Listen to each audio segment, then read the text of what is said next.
Olá, nós agora iremos falar em representação de pontos no plano. Para representar pontos no plano, precisamos de definir um referencial cartesiano. O que é um referencial cartesiano?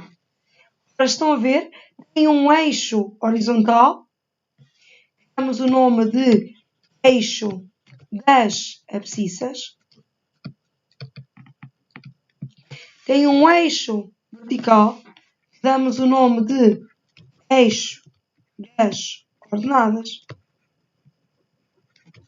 E é neste referencial cartesiano que nós vamos definir os pontos num plano. Ora, por exemplo, nós na reta real, para definir duas quadrículas como sendo uma unidade,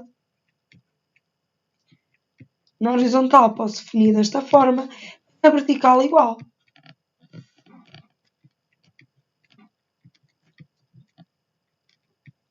Ora, à direita temos os valores positivos. Na horizontal, à esquerda, temos os valores negativos.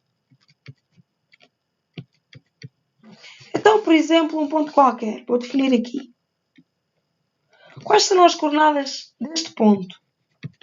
Ora, em relação à origem do referencial,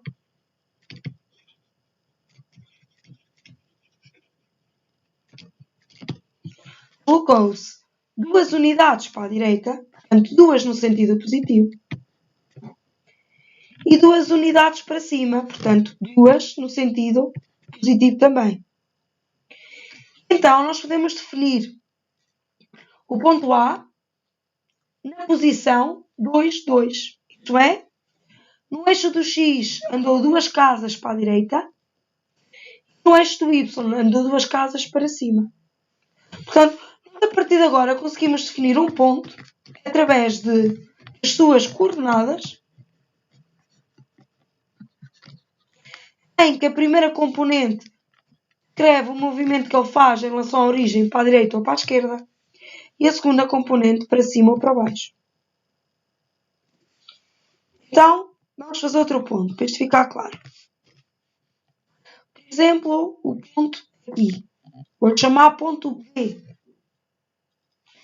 Ora, o eixo das abscissas, no eixo horizontal, em relação à origem, coloca-se 3 casas. No sentido negativo.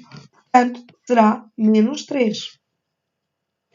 No sentido do eixo dos Y, sobe 2 casas. Portanto, desloca-se no sentido positivo 2 casas. Portanto, sobe 2 casas. Portanto, 2.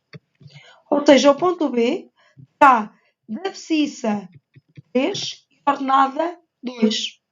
Porque, dado um ponto, à primeira componente damos o nome de abscissa, porque precisamente vamos buscar esse valor ao eixo das abscissas.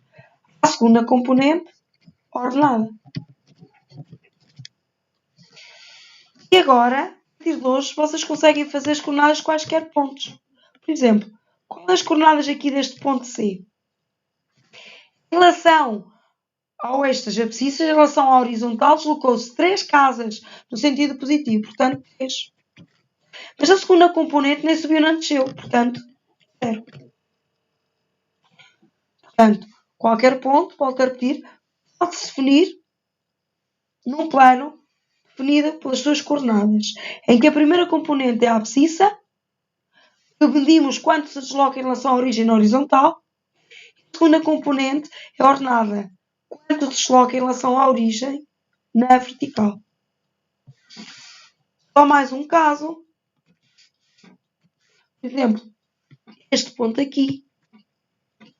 Em relação à horizontal não se desloca, vou-lhe chamar, por exemplo, o D. Portanto, a abscissa é 0.